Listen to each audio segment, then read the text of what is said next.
side. This time, we're going supersize, tackling super apps. Interesting choice. Lots to unpack there. You gave us a fascinating mix of sources, too. Articles, videos, some really focused on specific super apps, and then others on why they just haven't really worked here in the U.S. Yeah, it's a global story for sure. And by the end of this deep dive, you'll understand what actually makes a super app super, why they've totally thrived in some areas while struggling in others. And we'll even look at what some companies like Elon Musk with his whole X platform are doing to try and shake things up. Okay, so before we start globe-trotting, let's define what we're even talking about. What elevates an app to super status? It's got to be more than just having a ton of features, right? Definitely. A true super app isn't just multifunctional, it's a complete ecosystem. You're talking social media messaging, payments, e-commerce, all seamlessly woven together, and often with third-party mini apps all running on top of that. The real key, though, is that it becomes central to a user's entire digital life. So instead of having separate apps for everything, a super app's goal is to be that one-stop shop. Exactly. The textbook example is WeChat in China. Over 1 billion users, and it's just deeply embedded in everyday life. Ordering food booking appointments, paying bills, it's all WeChat. It's essentially filling this void left by Google not really having much influence there. It's almost become an alternate operating system. Wow, that level of integration, that's mind-boggling. Yeah. Your notes mention KakaoTalk in South Korea. What makes that a compelling story? So KakaoTalk boasts a 93% penetration rate among smartphone users in South Korea. So it's basically the go-to for everything from just daily chats to paying bills. But what's really interesting is what Kakao Corp, the company behind it, has done. They've leveraged that dominance and expanded into ride-hailing with Kakao Taxi Music, streaming with Kakao Music, even banking services. It really shows you the power of a super app to anchor an entire digital ecosystem. Start with that core function that grabs a huge user base and then strategically branch out. Smart. What other super app success stories in Asia stand out? You've got Grab in Southeast Asia. Started as a ride-hailing service, just like Uber, but quickly got into food delivery payments, you name it. What makes Grab's journey so interesting, though, is the founder, Anthony Tan.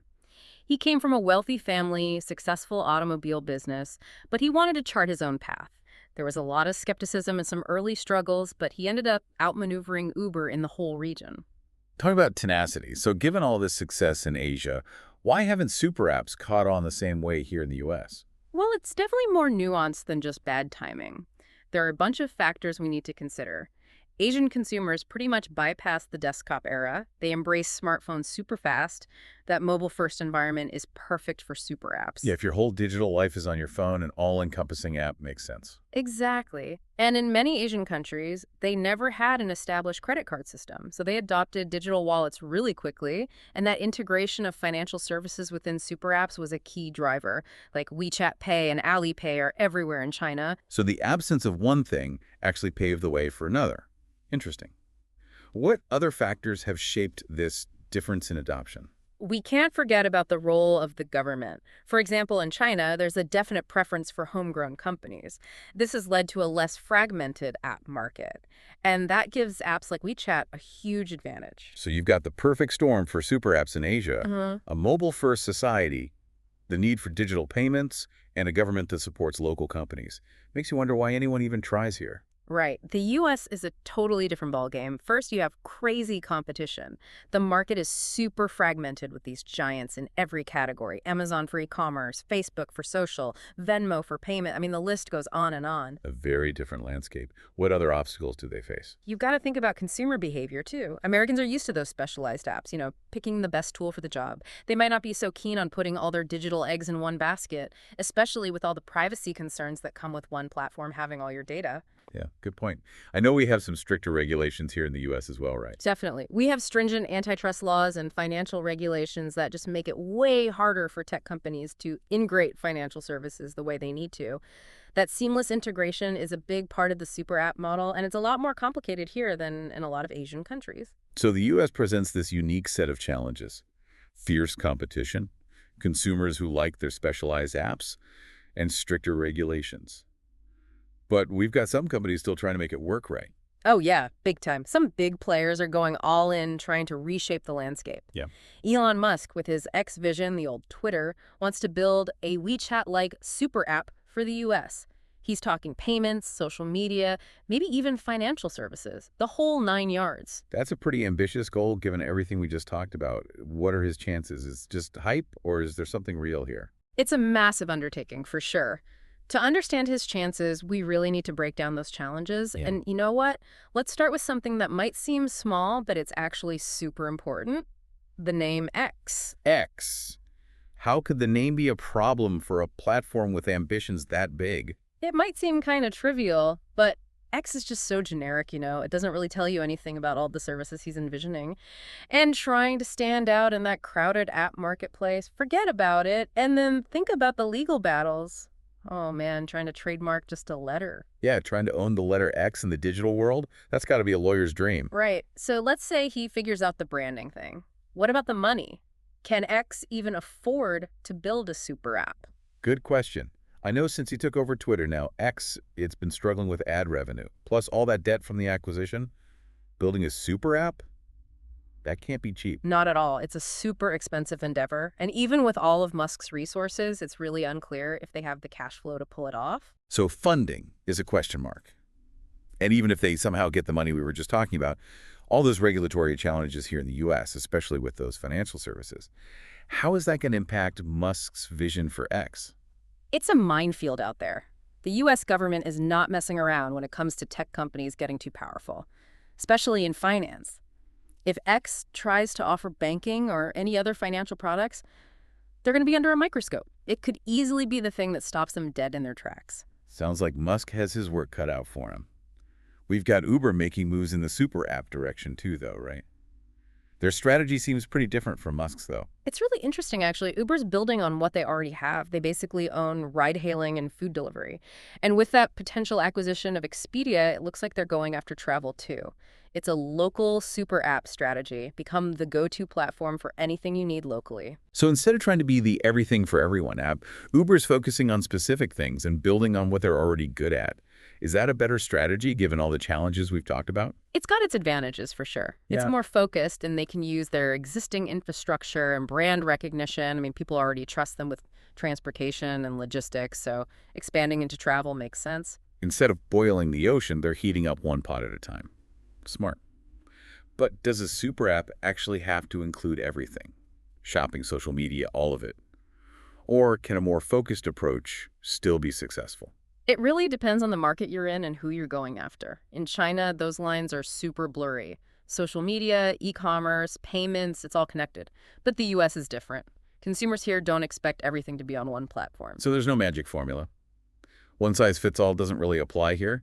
A successful super app in the US might look nothing like WeChat. Exactly. It might focus on a smaller set of services, or really emphasize data privacy and security in a way that connects with American consumers. You gotta understand the nuances of the market you're trying to capture. Makes sense. You mentioned mini programs before, those little apps that run within a bigger app, like on WeChat. Could that model work here? It could. I mean, mini programs give you a really seamless user experience. Plus, developers get to tap into a huge built-in audience. But convincing US developers to jump on board, that could be tough. Why is that? Seems like a pretty efficient way to reach a ton of people. Think about it. US developers are used to the open ecosystems of Apple's App Store and Google Play. They have more control there.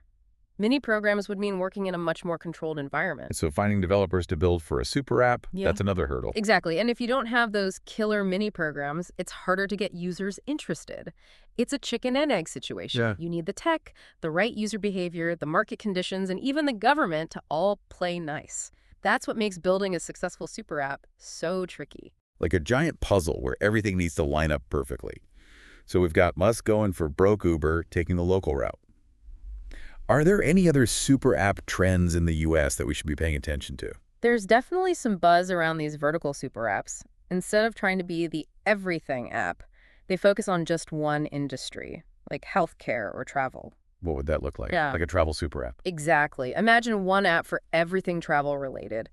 Booking flights and hotels, managing your itinerary, travel insurance, even translating languages. It basically simplifies one specific part of your life and becomes like the must-have tool for that. The specialized tool for a specific job. Not just a Swiss Army knife that kind of does everything. That might be the key to success in the US, right? Could be. Focusing on one thing lets companies really tailor their offerings and build a loyal following without having to take over the entire digital world. So Musk is aiming for the stars, Uber's staying local, and now we might see all these specialized super apps popping up in different industries? This is getting interesting. It is. And the future of super apps? Nobody knows. But one thing's for sure. The companies that figure it out will have a huge impact on how we live our lives online. It's mind-blowing to think about that kind of influence. What should our listeners be thinking about as they navigate all of this? It's not just about the tech. It's about understanding how people behave, anticipating those market trends, and adapting to a world that's changing constantly. Staying informed is so important. Pay attention to the apps you're using, what data they're collecting, what they're doing with it. So be a conscious consumer, be informed about the choices you're making, and realize you have a say in how this all plays out. Exactly. Don't just go with the flow and accept whatever tech comes your way. Ask questions. Demand transparency. The more we know, the better prepared we'll be for this digital future. All right, we've covered a lot of big ideas. Let's bring it down to earth for a sec. Right. What are some things listeners can do right now to get ready for this super app future? It all starts with awareness. Really pay attention to the apps you're using. What kind of data are they collecting? What permissions are they asking for? Don't just blindly click agree on those terms of service. It's like signing a contract without even reading it. You might be giving up more than you realize. It's like giving them the keys to your digital house. Yeah. You got to be careful. Exactly. So read those terms of service, think about the data you're sharing, and if you're really concerned about privacy, well, there are other apps out there, ones with a better track record. You have options. You don't have to use everything, and you don't have to share all your info. Right. You get to choose. Voting with your downloads and being mindful of that digital footprint, that's huge. But this data privacy thing, Really? it goes way beyond what we do as individuals. What can we do as a society to deal with this in a super app world? Yeah, that's where it gets complicated. What needs to change? We need a total overhaul, honestly. We need the government to step in. We need the industry to regulate itself. And we need consumers to speak up. Stronger data privacy laws are crucial to protect our rights. Companies need to be held accountable for what they're doing with our data. And we need to make some noise and demand better protection. So it's everybody's responsibility to make sure data is handled the right way. We talked about the digital divide earlier, too. If super apps become more and more a part of our lives, what about those who can't afford tech or just aren't comfortable with it? That's such an important point. It's easy to get caught up in the convenience of it all. You know how super apps can make our lives easier. But we can't forget about the people who are getting left behind in this whole digital revolution. The digital divide is a real problem, and we need to figure out solutions as a society. Yeah, tech should be for everyone. It shouldn't leave anyone out. As we keep innovating, we need to make sure everyone benefits, not just those who can afford the latest gadgets or understand all the technical stuff. Absolutely. And speaking of potential pitfalls, let's not forget about all that data these super apps would be handling. It's a lot. What are some of the big privacy concerns there? Yeah, it kind of makes you nervous just thinking about it. Well, there's a lot to unpack, right? I mean, think about it. We're talking about platforms that could have access to basically everything. Your messages, your finances, your browsing history, your location data. The potential for abuse is huge. We can't ignore that. It takes a lot of trust to put all that in one company's hands. So what can these companies do to minimize those risks and actually earn that trust? They need to be upfront about everything. What data are they collecting? How are they using it? Who are they sharing it with? And they need to give users real control over their data and privacy settings. It's not just about getting the information. It's about using it responsibly. So ditch those long, confusing terms of service that nobody reads and just tell people what's going on in plain English. Exactly. Build that trust by being clear and honest. But data privacy isn't just a technical issue. It's about culture, too. What's normal in one country might be a huge invasion of privacy in another. You've mentioned cultural differences before. How do those play into the adoption and use of super apps? It's a huge factor. We talked about how Asia embraced mobile tech so quickly. But it's more than that. Cultural values and social norms really matter. For example, in South Korea, Kakao Talk is like part of their social fabric. You're expected to respond to messages right away, and it's used for so many different interactions, from birthday wishes to even expressing condolences. Wow, so tech can actually reflect and even reinforce cultural norms. Totally. And another example is China. The government there supports their own companies, and that's created this protected space for apps like WeChat to just dominate. So you see how the government's approach to technology really shapes how these platforms develop and how people use them. So if you're trying to build the next super app, You need to be aware of all these cultural and regulatory differences. Just having a great app isn't enough. You got to understand the environment where it's going to live. Couldn't have said it better myself. It's a complicated mix of factors. Hmm. Let's take Elon Musk again. If he wants to replicate WeChat's success here in the US, he can't just copy the features. He's got to figure out what works for American consumers, what they need, and understand the rules he has to play by. It's a big challenge for sure. We've talked about WeChat, Uber, Yeah. Elon Musk. What about the little guys, the startups? Do they have a chance in this super app world? Oh, definitely. This market is still young. There's plenty of room for someone to come in and change the game. Smaller companies can focus on specific areas or groups that are being overlooked. Instead of trying to be everything for everyone, they can be the go-to app for a particular industry or demographic. So being agile and specialized, that's their secret weapon. Right. And another thing they can do is really focus on data privacy and security. As people learn more about the risks of data collection, they're going to look for companies that take their privacy seriously. Being transparent and giving users control over their data, that could be a real game changer. Building trust. That's the key in this whole thing. It's everything. And don't underestimate the power of new technology either. These smaller companies can use blockchain, AI, all those innovations to create something completely new and shake things up. The super app landscape is constantly evolving. The ones who embrace new ideas and adapt quickly, those are the ones to watch. So innovation can come from anywhere, not just the big names. We've covered a lot today. The global rise of super apps, the hurdles they face, the opportunities, and the ethical questions. What's the one thing you want to leave our listeners with? The future of super apps and technology in general. It's not set in stone. It's shaped by the choices we make every day as consumers, citizens, people. Yeah. The more we know, the more we talk about these things, the better chance we have of steering this whole thing in the right direction. We all have a role to play in building the digital future we want. Thank you for joining us on this deep dive into the world of super apps. Keep learning, keep asking those tough questions, and keep shaping the digital world you want to live in. We'll see you next time.